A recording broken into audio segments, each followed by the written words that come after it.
कहानी चमत्कारी पत्थर। दोस्तों, अगर आप आज की कहानी पूरी पढ़ लेते हैं तो मैं यकीन के साथ कहता हूं कि आप अपने समय को, अपने जीवन में आने वाले हर एक दिन को महत्व देने लगेंगे। इस कहानी से मैं आपको जीवन में कुछ वैल्यू ऐड कर पाऊंगा, इस बात की मुझे खुशी होगी। इसके लिए आपको सिर्फ इस कहानी को पूरा पढ़ना होगा। एक गरीब परिवार का लड़का था। उसने अपने बचपन से जवानी तक अपने बूढ़े माँ बाप को बेशुमार मेहनत करते हुए देखा था। वह हर दिन मेहनत करते और हर दिन खाते। जीवन में उसकी कोई ख्वाहिश पूरी नहीं हो पाई थी। जैसे हर बच्चे का सपना होता है कि वह जीते जी अपने माँ बाप को एक आराम की जिंदगी दे, उसकी ख्वाहिश पूरी करे। इस लड़के की भी ऐसे ही इच्छा थी। जैसे जैसे माँ बाप की उम्र बढ़ती जा रही थी, इस लड़के को लगता जा रहा है कि कहीं उसके मन की यह इच्छा अधूरी ना रह जाए।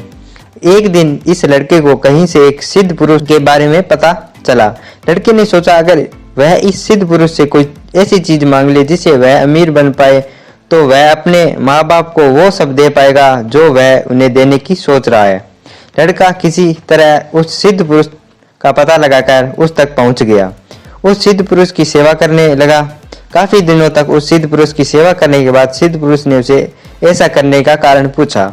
तब लड़के ने सिद्ध पुरुष को सब कुछ सच सच बता दिया।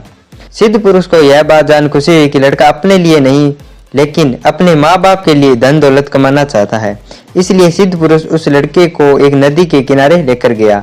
सिद्ध पुरुष ने लड़के से कहा कि मैं चाहूँ तो तुम्हें एक चुटकी में अमीर बना सकता हूँ, लेकिन अगर ऐसा हुआ तो तुम इस तरह मिली धन दौलत की कीमत नहीं समझोगे। इसलिए मैं तुम्हें इस जगह लेकर आया हूँ। तुम इस नदी के किनारे ढेर सारे पत्थर देख रहे हो। उनमें से एक पत्थर ऐसा होगा जो किसी भी लोहे की चीज को छू लेगा तो उसे सोना बना देगा। तुम्हें बस इतना करना है कि उसे ढूंढ कर निकालना है और अपने सारे सपने पूरे कर लेने हैं। लड़का सिद्ध पुरुष की बात सुनकर खुश हो गया। उसे लगा आखिरकार ऐसा उपाय मिल गया जिससे वह कम समय में अपने माँ बाप की सारी इच्छा पूरी करने लायक पैसा जुटा पाएगा। सिद्ध पुरुष के जानने से पहले लड़के ने पूछा कि वह बाकी पत्थरों में से इस पत्थर को अलग कैसे पहचानेगा। सिद्ध पुरुष ने उससे कहा कि जब तुम उस पत्थर को छुओगे तो बाकी के सभी पत्थरों से वह तुम्हें थोड़ा गर्म महसूस होगा। सिद्ध पुरुष के जाने के बाद वह लड़का उस चमत्कारी पत्थर की खोज में लग गया। वह नदी के किनारे वह एक पत्थर उठाता, उसे छू कर देखता, महसूस करता और बाद में उस पत्थर को नदी के पानी में फेंक देता ताकि वह दोबारा उसके हाथ में ना आए। वह उस दिन कई घंटों तक यही काम करता रहा, लेकिन उसे वह पत्थर नहीं मिला। अगले एक हफ्ते तक उसने हार नहीं मानी और वह हर दिन आता और उन पत्थरों को छूकर देखता और नदी में फेंक देता। जैसे जैसे दिन बीतते जा रहे थे वह पत्थरों को चुनने में और छूने में जल्दबाजी करने लगा। वह जल्दी से पत्थर उठाता और कुछ ही पलों में उसे नदी में फेंक देता।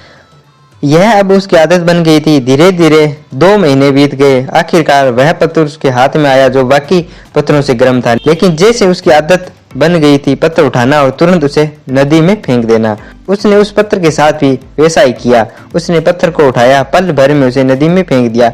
फिर उसे महसूस हुआ कि वह वही पत्थर था जिससे वह इतने दिनों से ढूंढ रहा था।